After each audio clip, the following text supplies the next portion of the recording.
Subscribe now and press the bell icon. Never miss an update.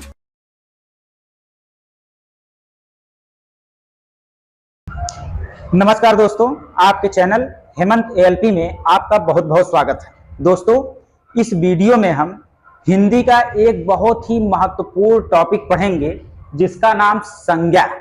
दोस्तों, संज्ञा से आपके UP TET, C TET, super TET, KBS, BEd entrance और जितने भी राज्य स्तरीय एग्जाम होते हैं, 1 से 2 क्वेश्चन जरूर मिल जाता है। तो हम लोग दोस्तों संज्ञा के बारे में पढ़ेंगे। आपको हम बता देना चाहते हैं कि शब्द के 2 भेद होते हैं, एक विकारी शब्द होता है और एक अविकारी शब्द होता है। तो जो विकारी शब्द होता है उसमें परिवर्तन हो जाता है लिंग, वचन और कारक के आधार पे, और उसी विकारी शब्द के 4 भेद होते हैं, एक संज्ञा, एक सर्वनाम, एक क्रिया और एक विशेषण।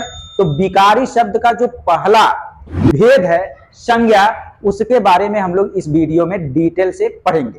दोस्तों देखिए, संज्ञा का तात्पर्य नाम से लगाया जाता है। अब वह नाम किसी व्यक्ति का हो, वह नाम किसी वस्तु का हो, वह नाम किसी स्थान का हो या वह नाम किसी प्राणी का हो, वही होता है संज्ञा। जैसे किसी भी व्यक्ति का आप नाम ले लीजिए, जैसे राम नाम लिए आप, तो राम क्या है? संज्ञा है। किसी वस्तु का नाम ले लीजिए, मेज, मेज क्या है? संज्ञा है। किसी स्थान का नाम ले लीजिए आप, प्रयागराज, तो प्रयागराज क्या है? संज्ञा है। किसी प्राणी का भी नाम लेंगे तो वह भी क्या रहेगा? संज्ञा ही रहेगा। जैसे युगलीना नाम ले लिए तो वह क्या है? संज्ञा है। अर्थात आप कह सकते हैं कि संज्ञा का तात्पर्य नाम से लगाया जाता है।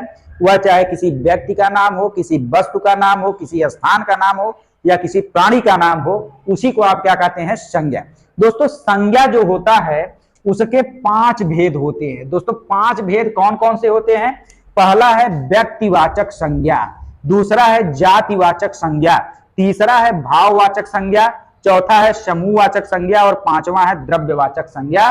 और इसी द्रव्यवाचक संज्ञा को हम कभी कभी पदार्थवाचक संज्ञा भी कहते हैं। दोस्तों सभी के बारे में हम डिटेल से पढ़ने से पहले आपको बता दें कि संज्ञा, जो संज्ञा होता है, संज्ञा के मुख्य रूप से 3 भेद होते हैं। दोस्तों संज्ञा के मुख्य रूप से 3 भेद होते हैं, और 3 भेद जो मुख्य रूप से है, पहला व्यक्तिवाचक, दूसरा जातिवाचक और तीसरा भाववाचक। मुख्य रूप से अगर संज्ञा के भेद पूछेगा तो 3 होते हैं, और इसी जातिवाचक संज्ञा के अंतर्गत एक चौथा और 5वां आता है समूहवाचक संज्ञा और द्रव्यवाचक संज्ञा। दोस्तों शुरू करते हैं सबसे पहली संज्ञा, जिसका नाम है व्यक्तिवाचक संज्ञा। दोस्तों पूरी वीडियो देखिएगा, पूरी वीडियो अगर देखेंगे तो आपको पूरा कभी भी संज्ञा से आने वाला कोई भी क्वेश्चन आपका गलत हो ही नहीं सकता है। दोस्तों देखिए, व्यक्तिवाचक संज्ञा में व्यक्ति लिखा है, व्यक्ति। जब किसी एक व्यक्ति या किसी एक वस्तु का बोध हो, जब किसी एक व्यक्ति या वस्तु या स्थान का बोध हो, तो उसे हम व्यक्तिवाचक संज्ञा कहते हैं। दोस्तों किसी का नाम हो और वह सिर्फ और सिर्फ एक हो, चाहे किसी वस्तु का नाम हो, चाहे किसी व्यक्ति का नाम हो, चाहे किसी स्थान का नाम हो, वह सिर्फ एक हो, तो उसे हम व्यक्तिवाचक संज्ञा कहेंगे। दोस्तों पहचान में देखेंगे देशों के नाम। दोस्तों किसी भी देश का नाम लेंगे, भारत, पाकिस्तान, अमेरिका, चीन, ब्राजील, किसी भी देश का नाम लेंगे तो उस देश का केवल एक ही नाम है। तो इसलिए देशों के नाम जो होते हैं वह व्यक्तिवाचक संज्ञा के अंतर्गत आते हैं। वैसे दोस्तों व्यक्तियों के नाम, राम, श्याम, सीता, गीता, किसी भी व्यक्ति का आप नाम लेंगे तो व्यक्ति का नाम जो होता है वह व्यक्तिवाचक संज्ञा में ही आएगा। वैसे दोस्तों दिशाओं के नाम, उत्तर, दक्षिण, पूरब, पश्चिम, किसी भी दिशा का नाम आप लेंगे तो दिशाओं के नाम सिर्फ और सिर्फ एक ही दिशा उत्तर है, सिर्फ और सिर्फ एक ही दिशा दक्षिण है। तो जिसमें किसी एक व्यक्ति, वस्तु या स्थान का बोध होगा वह व्यक्तिवाचक होगा, इसलिए दिशाओं का नाम दोस्तों व्यक्तिवाचक संज्ञा होगा। इसके बाद दोस्तों नदियों का नाम, गंगा, यमुना, ब्रह्मपुत्र, ये सारी की सारी नदियां सिर्फ और सिर्फ एक है, यानी किसी एक व्यक्ति, वस्तु या स्थान का नाम हम लेंगे तो वह आएगा व्यक्तिवाचक संज्ञा में। पर्वतों के नाम दोस्तों, हिमालय, कंचनजंगा, अरावली, विंध्याचल, सतपुड़ा, ये सारे के सारे पर्वत सिर्फ और सिर्फ एक एक है, इसलिए पर्वतों के नाम आएंगे व्यक्तिवाचक संज्ञा में। दोस्तों नगरों के नाम, सड़कों के नाम, चौकों के नाम, नगरों के नाम में इलाहाबाद नगर, लखनऊ हो गया, इलाहाबाद, लखनऊ, इस तरह से किसी भी नगर या महानगर का नाम लेंगे तो वह किसमें आएगा, व्यक्तिवाचक संज्ञा में। चौक, चांदनी चौक, चांदनी चौक लेंगे, कोई भी चौक का नाम लेंगे तो वह व्यक्तिवाचक संज्ञा में आएगा। सड़कों का नाम, NH7, NH44, किसी भी सड़क का नाम लेंगे, GT रोड, किसी भी सड़क का आप नाम ले लीजिए, सब के सब नगर, चौक और सड़कों के नाम व्यक्तिवाचक संख्या के अंतर्गत आएंगे। दोस्तों, पुस्तकों एवं समाचार पत्रों के नाम, किसी भी पुस्तक का नाम आप लीजिए, चाहे वो महाभारत हो, चाहे रामायण हो, चाहे रामचरितमानस हो, चाहे किसी भी पुस्तक का आप नाम लिए तो वह व्यक्तिवाचक में आएगा। किसी भी न्यूज़पेपर यानी समाचार पत्र का नाम लेंगे तो वह भी किस में आएगा, वह भी आपका व्यक्तिवाचक संज्ञा में आएगा। चाहे आप अमर उजाला लीजिए, दैनिक जागरण लीजिए, द हिंदू लीजिए, कोई भी पेपर का नाम लेंगे वह व्यक्तिवाचक संज्ञा में ही आएगा। दोस्तों, दिनों महीनों के नाम, कोई भी दिन, सोमवार, मंगलवार, बुधवार, बृहस्पतिवार, शुक्रवार, 7 दिन में कोई दिन हो, व्यक्तिवाचक संज्ञा। महीना, चाहे हिंदी में लीजिए नाम, चाहे अंग्रेजी में, जनवरी, फरवरी, मार्च कहेंगे तब भी, चैत, बैसाख कहेंगे तब भी, ये दिनों और महीनों के नाम व्यक्तिवाचक संज्ञा के अंतर्गत आता है। दोस्तों, त्योहारों और उत्सवों का नाम, कोई भी त्योहार हो, होली, दीपावली, ईद, कोई भी त्योहार हो, कोई भी उत्सव हो, सैफई महोत्सव, गोरखपुर महोत्सव, ऐसे ही कोई और महोत्सव हो, सब के सब, चाहे त्योहार कोई हो, चाहे उत्सव कोई हो, सब व्यक्तिवाचक संज्ञा में आएंगे, क्योंकि सैफई महोत्सव सिर्फ एक होता है, गोरखपुर महोत्सव सिर्फ एक होता है, ईद सिर्फ एक, दिवाली सिर्फ एक। कोई भी चीज अगर संख्या में एक है तो वह व्यक्तिवाचक संज्ञा में आएगा। दोस्तों, किसी भी समुद्र या महासागर का नाम आप लेंगे तो समुद्र या महासागर के नाम भी आपके व्यक्तिवाचक संज्ञा में आएंगे, चाहे वो प्रशांत महासागर हो, चाहे सार्गैसो सागर हो। किसी भी आप महासागर, सागर का नाम लेंगे, पर्वत जो महासागर का नाम लेंगे, सागर का नाम लेंगे, पर्वत का नाम लेंगे, सब व्यक्तिवाचक संज्ञा में आएगा। तो दोस्तों, आप एक बार फिर पीछे करके देख सकते हैं कि इतनी चीजें अगर आ रही है तो वह व्यक्तिवाचक संख्या के अंतर्गत आती हैं, और ज्यादातर एग्जामों में दोस्तों यहीं से आएगा। अगर आप पूरा वीडियो देखते हैं तो आपका पूरा कॉन्सेप्ट क्लियर हो जाएगा। देखिए दोस्तों, जातिवाचक संज्ञा, संज्ञा में दूसरा संज्ञा जो है जातिवाचक संज्ञा। तो दोस्तों, इसकी परिभाषा देखिए क्या है, यहाँ पे लिखा ही है जाति। तो एक ही प्रकार के व्यक्तियों या एक ही प्रकार के वस्तुओं की पूरी जाति का अगर बोध होगा तो उसे जातिवाचक संज्ञा कहते हैं। तो दोस्तों, पहचान इसका क्या होगा, सबसे पहला पहचान है पशु पक्षियों के नाम। दोस्तों, गाय कह दिया तो हर गाय, चाहे वो साहिवाल गाय हो, चाहे कोई और गाय हो, पूरे गाय जाति का ही बोध करवा दिया। गायों में बहुत प्रजातियां होती हैं, जब हम साहिवाल गाय कह देंगे तो साहिवाल एक नाम लेंगे तब वह चला जाएगा किसमें, व्यक्तिवाचक में। लेकिन केवल गाय कह दिए तो गाय कहां पे आ जाएगा, जातिवाचक संज्ञा में। अर्थात किसी भी पशु का नाम ले, किसी भी पक्षी का नाम ले, वह जातिवाचक संज्ञा होगा। चाहे वह गाय हो, बैल हो, कौवा हो, तोता हो, मैना हो, कोई भी पशु पक्षी का नाम लेंगे तो वह जातिवाचक संज्ञा में आएगा। क्योंकि मैना की कई प्रजातियां होती हैं, तोता की कई प्रजातियां होती हैं, कौवा की कई प्रजातियां होती हैं, बैल की कई प्रजातियां होती हैं, गाय की कई प्रजातियां होती हैं।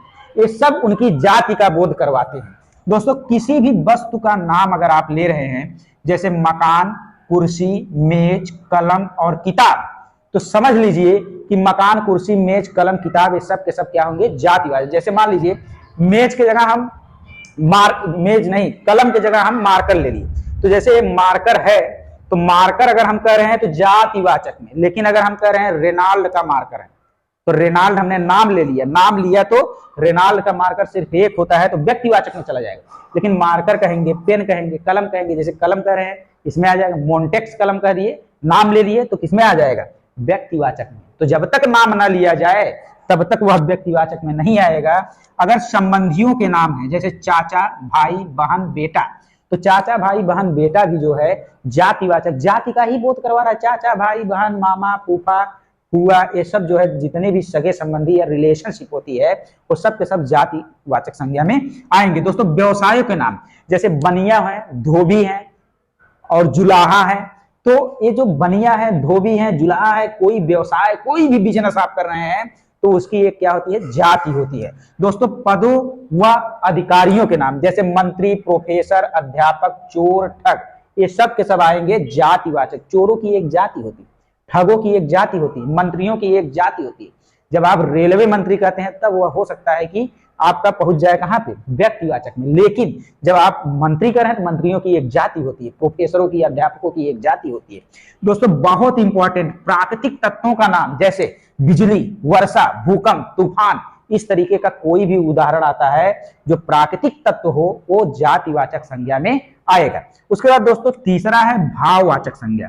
भाववाचक में देखिए भाव आ रहा है, एक तो आ रहा है भाव। भाव का मतलब व्यक्तियों के गुण, भाव गुण दोष, ठीक, धर्म और अवस्था के बारे में बताएगा तो उसे आप क्या कहेंगे, उसे भाववाचक संज्ञा कहेंगे। या आप दूसरे तरीके से छोटे एग्जामों के लिए याद रख सकते हैं, जो प्रत्यय वाला संज्ञा होता है वही भाववाचक संज्ञा। सबसे आसान तरीका, प्रत्यय जिसमें लगा हो वो भाववाचक है। प्रत्यय कौन कौन सा लग सकता है? प्रत्यय मतलब जो पीछे लगे, आव, त्व, पन, अन, इमा, ई, ता, हट, इया, पा, आहट, ये सब अगर प्रत्यय का प्रयोग हो रहा है किसी शब्द के बाद में पीछे अगर लगा है तो आप जान जाएंगे भाववाचक संज्ञा है। जैसे देखिए पुरुष में अगर त्व प्रत्यय लग गया तो पुरुषत्व हो जाएगा। अगर कहीं पे पुरुषत्व लिख के पूछ रहा है कौन सी संज्ञा है तो हम जान नहीं जाएंगे कि यहाँ पे त्व क्या लगा है, यहाँ पे त्व लगा है प्रत्यय, तो पुरुषत्व जो हो जाएगा भाववाचक संज्ञा। वैसे बच्चा में पन जुड़ेगा बचपन, पन प्रत्यय लगा है तो क्या हो जाएगा भाववाचक। स्त्री में त्व जुड़ेगा तो स्त्रीत्व, बुढ़ापा में बूढ़ा में पा जुड़ेगा बुढ़ापा, बूढ़ा में इया जुड़ेगा तो बुढ़िया, घबरा में आहट जुड़ेगा तो घबराहट। तो यहाँ पे ये सारे में देखिए चाहे लड़कपना हो, चाहे मानवता हो, चाहे व्यक्तित्व हो, चाहे मित्रता हो, चाहे सजावट हो, चाहे कालिमा हो, चाहे बनावट हो, चाहे सुंदरता हो, चाहे मिठास हो, चाहे चौड़ाई हो, चाहे पतलापन हो, चाहे क्रोध हो, चाहे निचाई हो, चाहे वीरता हो, चाहे धैर्य हो, दोस्तों सब में प्रत्यय का प्रयोग हुआ है। जिसके जिसके नीचे अंडरलाइन है वही प्रत्यय लगा है। देखिए अंडरलाइन हमने कर दिया है। अगर आपको प्रत्यय नहीं समझ में आ रहा है तो आप उस व्यक्ति के गुण, दोष, धर्म और अवस्था से रिलेट करके जान सकते हैं कि यह भाववाचक संज्ञा है। जैसे बचपन एक अवस्था है, बचपन, ठीक, स्त्रीत्व एक गुण है, ठीक है, बुढ़ापा एक अवस्था है। तो इस तरीके से आप जो है भाववाचक संज्ञा को मान सकते हैं प्रत्यय वाला संज्ञा है। बस दोस्तों 2 मिनट और पूरा संज्ञा खत्म हो जाएगा। देखिए समूहवाचक संज्ञा, यहाँ पे समूह लिखा ही, ऐसा संज्ञा शब्द जो सामूहिक बोध कराए, यानी किसी व्यक्ति या वस्तु के पूरे समूह का बोध कराए, जिसे गिना जा सकता है उसे समूहवाचक संज्ञा, समूह मतलब पूरे समूह का बोध कराएगा जिसे हम गिन सकते हैं, उसे आप समूहवाचक संज्ञा कहेंगे। जैसे परिवार पूरा समूह है, सभा हो गया समूह है, गुच्छा हो गया समूह है, मंडल हो गया, गिरोह हो गया, दल हो गया, कुंज मतलब कुंजियों का समूह हो गया, सेना हमेशा समूह में रहती ही है, बाजार हो गया, समिति हो गया, कक्षा हो गया, आयोग हो गया, सम्मेलन हो गया, भीड़ हो गया। दोस्तों भीड़ को भी गिनी जा सकती है, चाहे 50,000 की हो, 1 लाख की हो। क्रिकेट देखने 50 से 55,000 लोग जाते हैं, उनको गिन सकते हैं। भीड़ जो है एक समूहवाचक संज्ञा है। बाजार भी एक समूहवाचक संज्ञा है, हम गिन सकते हैं। हमारे एरिया में 5 बाजार, हमारे एरिया में 10 बाजार, ठीक। तो बाजार और भीड़ दोनों बहुत इंपॉर्टेंट है। और कुंज और सेना, ये 4-5 जरूर याद रखना है। उसके बाद दोस्तों द्रव्यवाचक, या इसी को हम पदार्थवाचक संज्ञा कहते हैं। अब द्रव्य मतलब पदार्थ होता है और पदार्थ को आप माप और तौल सकते हैं, अर्थात ऐसे संज्ञा शब्द जिसे मापा और तौला जा सकता है वह द्रव्यवाचक संज्ञा के अंतर्गत आएगा। दूसरा चीज और याद रखेंगे, प्रकृति प्रदत्त सभी तत्व जो होते हैं उन्हें हम द्रव्यवाचक संज्ञा के अंतर्गत ही रखते हैं, जो प्रकृति से मिलते हैं। सोना, चांदी, हीरा, मोती, लोहा जो प्रकृति से हमें मिलते हैं सब के सब द्रव्यवाचक संज्ञा कहलाते हैं। जैसे दूध हो गया, पानी हो गया, तेल हो गया, पनीर हो गया, सोना हो गया, चांदी हो गया, हीरा हो गया, मोती हो गया, लोहा हो गया, तेजाब हो गया, सब्जी और आलू जिसे मापा और तौला जा सकता है और जो प्रकृति प्रदत्त हो, सब के सब द्रव्यवाचक या पदार्थवाचक संज्ञा के अंतर्गत आते हैं। दोस्तों हम आशा करते हैं कि संज्ञा से संबंधित आपके सारे कॉन्सेप्ट क्लियर हो गए होंगे। अगर वीडियो पसंद आया हो तो चैनल को सब्सक्राइब करिए, लाइक करिए, शेयर करिए।